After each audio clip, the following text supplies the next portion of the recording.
Good morning my dear students. Last lecture में जो हमने बात की थी वो हम नेम रिएक्शंस के ऊपर बात कर रहे थे और लास्ट लेक्चर में हमने 5 नेम रिएक्शंस के ऊपर बात कर ली थी।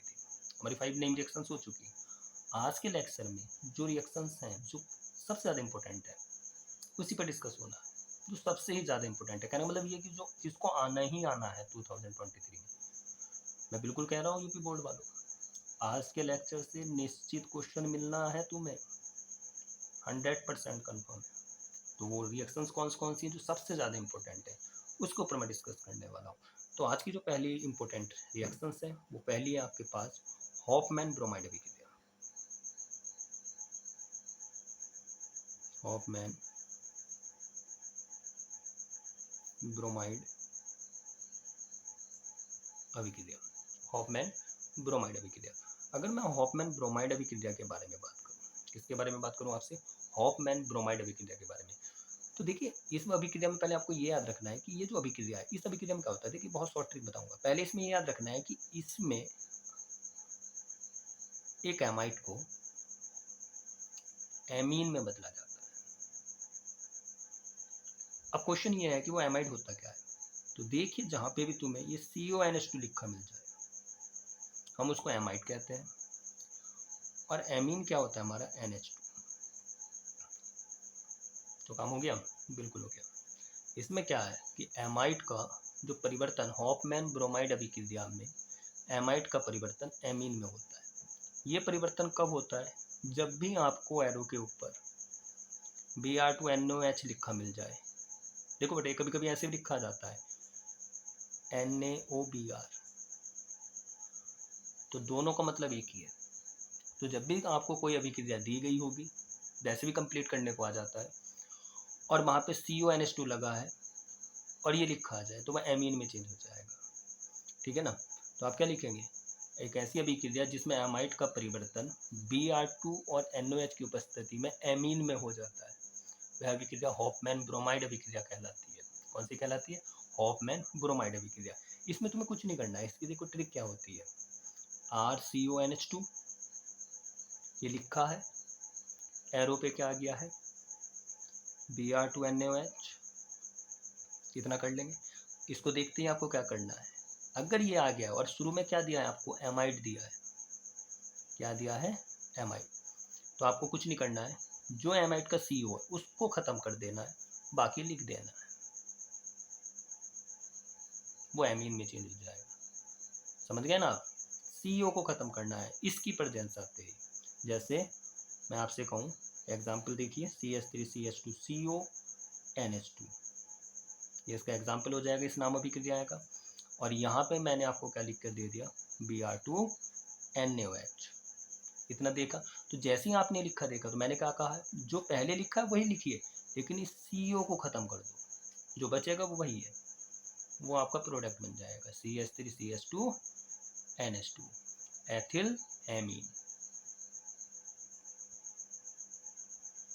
तो हॉफमैन में ये करना है आपको। ठीक है, नेक्स्ट 6 7 5 लास्ट लेक्चर में हो गई। पहले लेक्चर में 5 उसमें थी, एक इसमें हो गई। नेक्स्ट 7 जो इसमें आपकी है वो है आपका रोजेनमुंड रिडक्शन। रोजेनमुंड रिडक्शन का मतलब अपचयन, रोजेनमुंड अपचयन, वेरी वेरी मोस्ट इम्पोर्टेंट। इसमें हम क्या करते हैं, इसमें हम एसिल हैलाइड लेते हैं। देखिए जो लेते हैं मैं उसको पहले इसलिए बताते जा रहा हूँ क्योंकि नहीं पता होता है बच्चों। देखिए एसिल हैलाइड ग्रुप जो होता है वो क्या होता है आपका? COCl होता है, ये एसिल हैलाइड है। और तो इसमें क्या करना होता है, बहुत ईजी है। मान लीजिए आपने भाई यहाँ पे एक बॉन्ड है तो इससे कोई एल्किल ग्रुप ड्रा होगा। ये अपचयन, देखिए मैं जब भी आपसे अपचयन बोलूँ तो हमेशा याद रखिए, हमेशा हाइड्रोजन का योग होना है। जितने भी आपके ऑर्गेनिक केमिस्ट्री में जहाँ पे भी आप अपचयन लिख देते हैं तो याद रखना उस अभिक्रिया में हाइड्रोजन का क्या होना है? जुड़ना होना है। रोजेनमुंड अपचयन का मतलब भी क्या है? जैसे इसमें नाम आया है तो इसका मतलब क्या है कि यहाँ पे जो एसिल हैलाइड है आपके पास उसमें किसका योग होना है? हाइड्रोजन। कहने मतलब क्या है कि उसमें आपको हाइड्रोजन से रिएक्शंस करानी होगी जब भी मैं आपसे अपचयन बोलूँ। अभी रोजेनमुंड अपचयन है तो इसका मतलब क्या, आपने एक एसिड हैलाइड लिया और उसकी रिएक्शन किससे कर दी, हाइड्रोजन। अब हाइड्रोजन को मैं ये लिख सकता हूँ, कोई दिक्कत तो नहीं है। जैसे ही आपने इसको लिखा तो क्या होगा यहाँ पे, तो हाइड्रोजन से रिडक्शन होगा। तो ये हाइड्रोजन क्या करेगा, यहाँ से HCl निकाल देगा आपका, और HCl निकालने के बाद ये H जिसने Cl निकाला कार्बन ने उसके साथ जुड़ जाएगा और यहाँ पे क्या बन जाएगा, RCHO। तो ये सभी क्रिया में आपका क्या बनता है, एल्डिहाइड। तो रोज देखो एक बार तो करके देखना होगा। रोजनमुंड अपचयन में क्या करना होता है, कोई आप क्या लेंगे, एसिल हैलाइड लेंगे, उसका अपचयन करेंगे, अपचयन करने के बाद एक HCl के साथ HCl की फॉर्म में बाहर निकल जाएगा और आपका क्या बन जाएगा, एल्डिहाइड। जैसे मैं फॉर एग्जांपल आपसे बोलूँ कि आपके पास CH3COCl है, CH3COCl को हम क्या कहते हैं, एसिटिल क्लोराइड। तो आपके पास क्या है, कोई एसिटिल क्लोराइड है और आपने उसका क्या किया, अपचयन। तो जैसे ही आपने उसका अपचयन किया तो यहाँ से HCl के साथ क्या निकाल देगा, HCl, और यहाँ पे क्या बन जाएगा, ये H यहाँ पे जुड़ जाएगा, CH3CHO, एसिटल्डिहाइड, एसिटल्डिहाइड, एसिटल्डिहाइड, ये आपका बन जाएगा। तो 7 में रोजनमुंड में आपको ये काम करना है, ठीक है।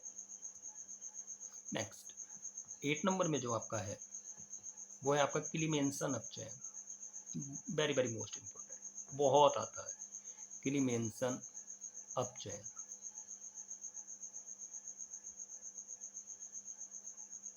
क्लीमेंसन अपचयन बहुत इजी है, करना क्या है, बहुत शॉर्ट ट्रिक बता रहा हूँ। जहाँ पे भी आपको ये कीटो दिख जाए, इसको कीटोन कहते हैं, इतना तो पढ़ लिया होगा यार, इसको हम क्या कहते हैं, कीटोन। और आपको एरो के ऊपर ये लिखा मिल जाए ZnHg और सांद्र HCl। देखिए इन नाम अभिक्रियाओं में आपको रिएजेंट अभिकर्मक को याद रखना बहुत जरूरी है, रिएजेंट का ही खेल है। अब यहाँ पे क्या लिखा है मैंने, ZnHg सांद्र HCl, तो जो रिएजेंट इस पे लिखा जा रहा है, तो उस रिएजेंट को आपको याद रखना बहुत जरूरी है कि एरो के ऊपर क्या है, उसी का रोल है, उसी से वो नाम अभिक्रिया बनी है। तो अगर मैंने कहा है कि कहीं पे आपको ये कंडीशन लिखी मिल रही है और ये एरो पे लिखा मिल जाए, तो आप उसको CH2 में चेंज कर देना। किस में चेंज कर देना, CH2 में। समझे कैसे, डेफिनेशन कैसे बनेगी, डेफिनेशन ऐसे बनेगी, जब एक कीटोन यौगिक ZnHg और सांद्र HCl की उपस्थिति में एल्केन में चेंज हो जाता है। किस में चेंज हो जाता है, एल्केन में चेंज हो जाता है, तो वह अपचयन क्लीमेंसन अपचयन कहलाता है। कैसे, देखिए क्या करना है आपको, मान लीजिए CH3COCH3 जैसे ये दिया है आपको, इसको हम क्या कहते हैं, एसीटोन। अब उसने एरो पे क्या लिख के दे दिया आपको, ZnHg सांद्र HCl। तो मैंने क्या कहा है कि अगर ये कंडीशन आपके सामने एरो पे आ गई तो आपको पता चल गया क्लीमेंसन है। तो मैंने उसमें क्या बोला है कि जो CO होगा उसको क्या हमें चेंज कर देना है CH2 में, तो CH3CH2 CH3। तो एसीटोन किस में चेंज हो जाएगा आपका, एल्केन। कितना कार्बन है, 1 2 3, 3 कार्बन को हम क्या कहते हैं, प्रोपेन। जो कितना ही बड़ा आपको चयन क्यों ना दे, CH3 इस तरह से दे दे, CH2 CO CH3 ये दे दिया आपको, है ना। और यहाँ पे उसने क्या लिखा है, ZnHg और सांद्र HCl। तो जैसे ही आपको उसने दिया तो आपको फिर से वही करना है, क्योंकि इसकी प्रेजेंस CO को CH2 में चेंज कर देती है। तो CH3 CH2 CH2 CH3, तो ये क्या बन जाएगा आपका, ब्यूटेन। तो क्लीमेंसन अपचयन ये होता है, ठीक है। नेक्स्ट देखते हैं नंबर 9। नंबर 9 की बात करें हम, तो नंबर 9 आपका जो होता है वो होता है वुल्फ किर्शनर अपचयन। तो ये भी अपचयन है। दोनों अपचयन में एक ही काम होता है, याद रखना, क्लीमेंसन में भी और वुल्फ में भी, लेकिन दोनों में जो है रिएजेंट अलग अलग है। क्लीमेंसन में क्या था, फिर से बता रहा हूँ, क्लीमेंसन में क्या आया था, ZnHg और सांद्र HCl, यही आया था ना वुल्फ किसमें, क्लीमेंसन में। लेकिन अगर मैं वुल्फ की बात करूँ तो वुल्फ में जो आता है, याद रखना, हाइड्राजीन और नीचे आता है एथिलीन ग्लाइकोल। तो अगर तुमको यहाँ ये कभी भी लिखा मिल जाए तो इसमें भी यही काम होना है कि CO ऐसे लिख के दे देगा आपको, ग्लाइकोल भी लिख के दे देता है NH2 और यहाँ पे क्या लिख के दे देगा आपको, ग्लाइकोल, क्या लिख के दे देगा, ग्लाइकोल। तो यहाँ पे भी कीटो है, तो आपको इसमें भी यही काम करना है। क्या काम करना है कि CO को CH2 में चेंज कर देंगे। कभी कभी रिएक्शन लिख के दे देता है, पूछ लेता है क्या है, तो अगर इस रिएजेंट की प्रेजेंस है तो क्लीमेंसन अपचयन है, इसकी प्रेजेंस आ गई है तो वुल्फ है, लेकिन फंक्शन दोनों का एक ही है। कभी कभी रिएक्शन पूरी करने को दे देता है, तो तब भी यह याद रखना है, अगर ये आ रहा है तब भी CO किस में चेंज होगा, CH2 में। ये आ रहा है तो इसमें भी क्या होगा, कीटो एल्केन में चेंज हो जाएगा। इसमें भी वही काम करना है। जैसे मान लीजिए मैंने आपको ये क्या दिया, एसीटोन दे दिया, क्या दे दिया, एसीटोन, ठीक है। तो जैसे ही मैंने आपको ये एसीटोन दिया और मैंने यहाँ पे आपसे लिख दिया कि NH2 और नीचे क्या लिख दिया आपके, ग्लाइकोल, तो दोनों का काम एक ही है, इस CO को CH2 में चेंज कर देगा, तो CH3 CH2 CH3। तो सिर्फ दोनों के लिए ये याद रखिए कि क्लीमेंसन किसकी उपस्थिति में होता है और वुल्फ किसकी उपस्थिति में होता है, काम दोनों का एक ही है, CO को CH2 में चेंज करना, यही काम है इसका। क्या बन जाएगा यहाँ पे, प्रोपेन, क्या बन जाएगा, प्रोपेन। 9 हो गया। अब 10 की बात करते हैं, लास्ट रिएक्शन आज की। 10 कार्बिल एमीन अभिक्रिया।